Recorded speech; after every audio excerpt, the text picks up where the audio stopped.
Meus irmãos e irmãs, a natureza não está berrando à toa. A colheita chega mesmo quando ninguém quer reconhecer que foi quem plantou a semente amarga.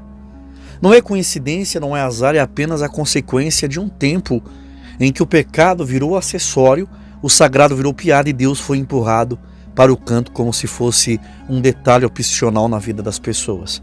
Quando o céu escurece e o vento engrossa, todo mundo corre assustado, mas quase ninguém tem a coragem de se perguntar o que foi que acendeu a fúria da tempestade. E é justamente nessa fuga que a verdade se esconde. A natureza devolve aquilo que o ser humano derrama nela: desprezo, rebeldia, soberba e desobediência. Cada tragédia que surge é como um espelho mostrando que o mundo está brincando com fogo espiritual, achando que nada vai acontecer.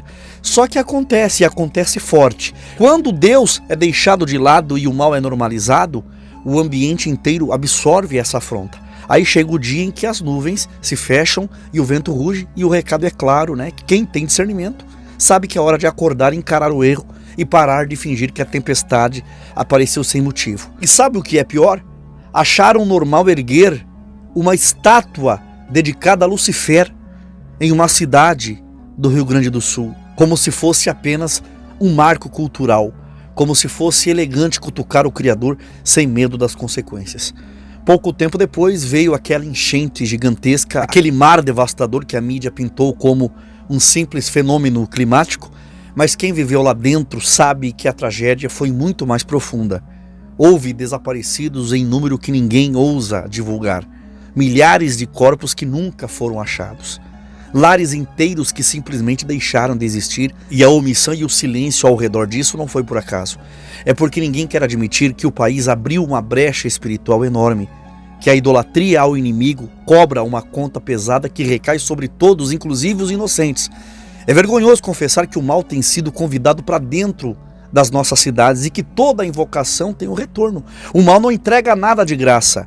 Ele finge oferecer poder, mas no final ele cobra juros, cobra alma, cobra vidas. E essa cobrança, ela sempre vem do jeito mais doloroso possível. Eu vou dar uma pausinha aqui, só para pedir para você deixar o like agora mesmo.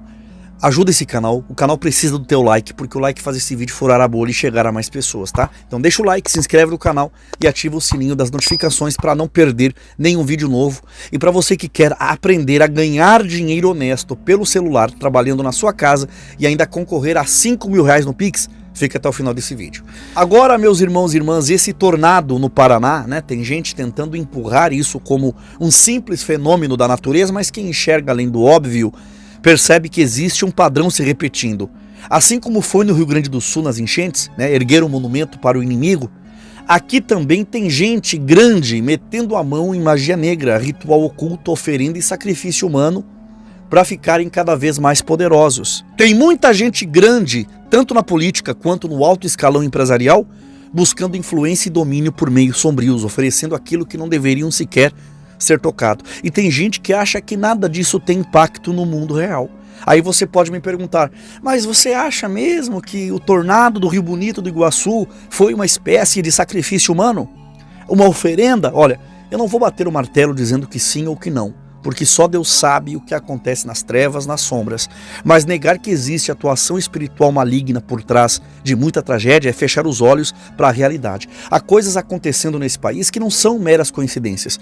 São brechas abertas, são portas escancaradas, e quando o reino das trevas encontra oportunidade, ele entra sem pedir licença.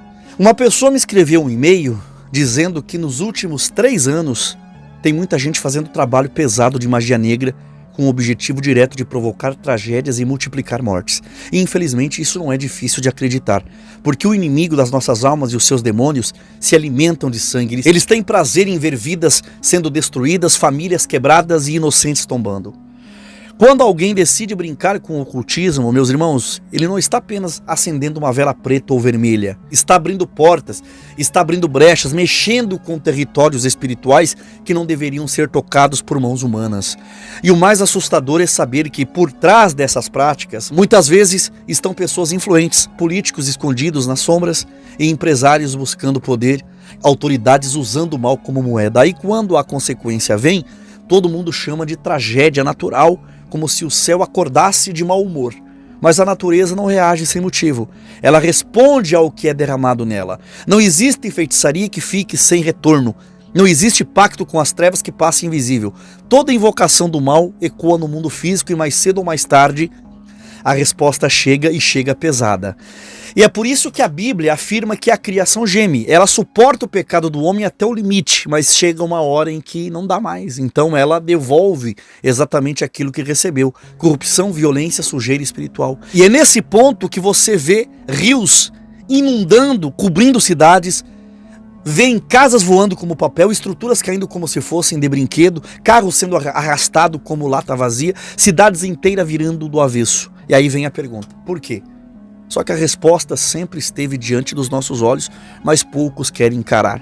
O mundo espiritual não é jogo, não é lenda, não é obra da imaginação. Ela é real, ela reage, ela interfere, ela dá retorno. Quando o homem escolhe servir o mal, a própria terra se torna a prova viva dessa decisão. A criação responde ao que recebe. E o caos não surge gratuitamente, é consequência direta de portas abertas, de brechas espirituais que ninguém quis fechar.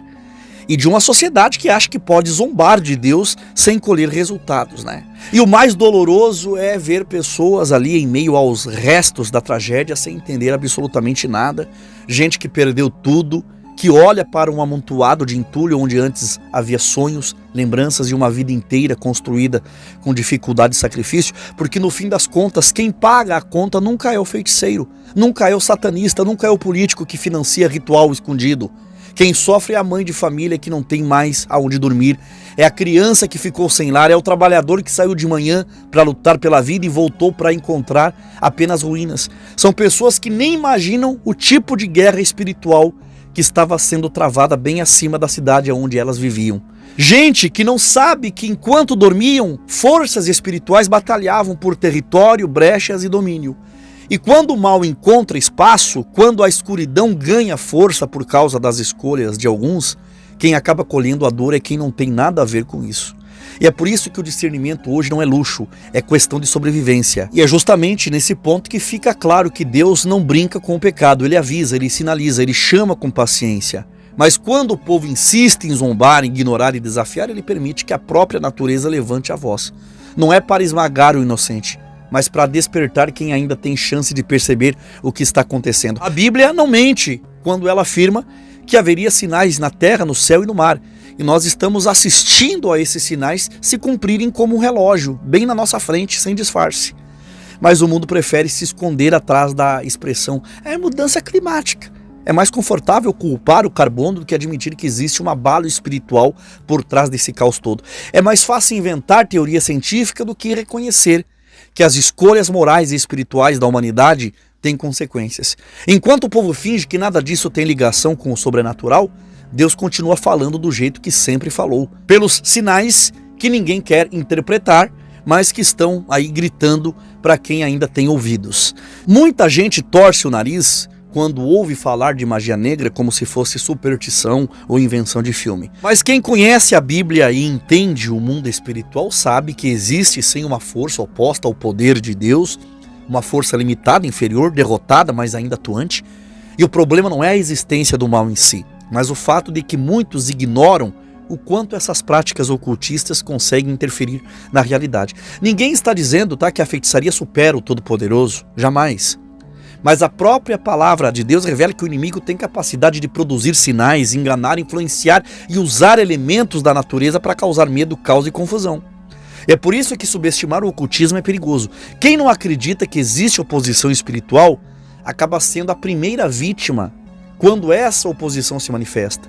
O que muitos não percebem é que a feitiçaria, ela não é apenas crendice popular, mas é um tipo de manipulação espiritual que pode sim interferir no mundo físico. A Bíblia mostra isso várias vezes, desde os magos do Egito até as profecias do fim dos tempos, quando Satanás realizaria sinais nos céus e na terra para enganar multidões. Se a palavra de Deus afirma que o adversário seria capaz de produzir manifestações visíveis, por que seria um absurdo acreditar que alguns desses sinais poderiam vir justamente por meio do clima? Tempestades anormais, ventos destrutivos, fenômenos improváveis. Tudo isso pode ser usado como ferramenta quando Existem pessoas abrindo brechas, fazendo pactos, oferecendo sacrifícios e tocando em territórios espirituais que não deveriam ser mexidos. O mundo natural sempre responde ao mundo espiritual. A Bíblia nunca separa essas duas realidades. E quando olhamos para o tornado que atingiu o Rio Bonito do Iguaçu, dá para perceber que nós não estamos lidando com algo comum. Aquilo extrapola a ideia de acaso climático, porque o Brasil ele não tem histórico natural para fenômenos dessa magnitude.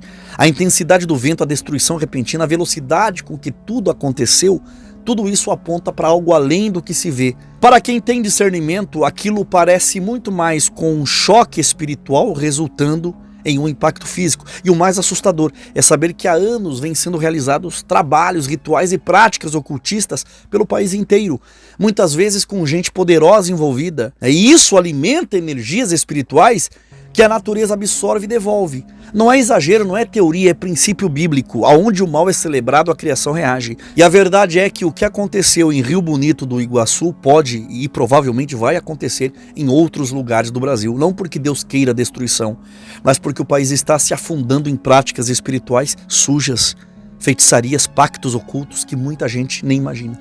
A Bíblia já avisou, nos últimos dias haveria sinais no céu, na terra e no mar. Se o inimigo pode usar o clima como ferramenta para espalhar medo e confusão, ele vai usar. E se a nação brasileira continuar abrindo brecha, os fenômenos vão se multiplicar. Enquanto isso, quem conhece a verdade precisa se manter firme, discernindo o que é natural e o que é espiritual, porque os tempos são sérios, as brechas são reais e o mundo está prestes a ver coisas que jamais viu e nem imaginou.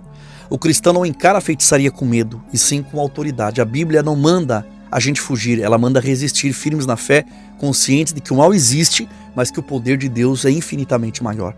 Quando vemos rituais, pactos ocultos, magia negra sendo jogada contra nós e contra a nossa sociedade, a postura da igreja deve ser de vigilância, oração, confronto espiritual.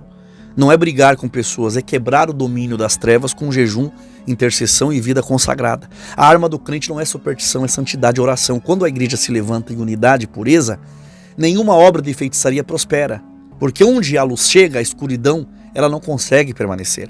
A nossa posição é clara, denunciar as obras das trevas, viver de forma íntegra e manter o ambiente espiritual limpo, porque o inimigo só opera onde encontra sujeira. E se acontecer outra tragédia, igual a enchente do Rio Grande do Sul e o tornado de Rio Bonito do Iguaçu, o que a gente faz? A primeira coisa não é entrar em pânico, porque Deus governa o vento e o mar, e também guarda os seus filhos. Se um tornado passar perto da nossa cidade, nós não vamos nos desesperar. Não é ignorância, não é confiança em Deus. A gente ora, clama e declara proteção sobre a nossa família, sobre o nosso território, porque sabemos que nada ultrapassa o limite que Deus permite. A reação não é correr como quem não tem esperança, é se fortalecer como quem sabe que o Altíssimo levanta a muralha ao redor daqueles que o temem.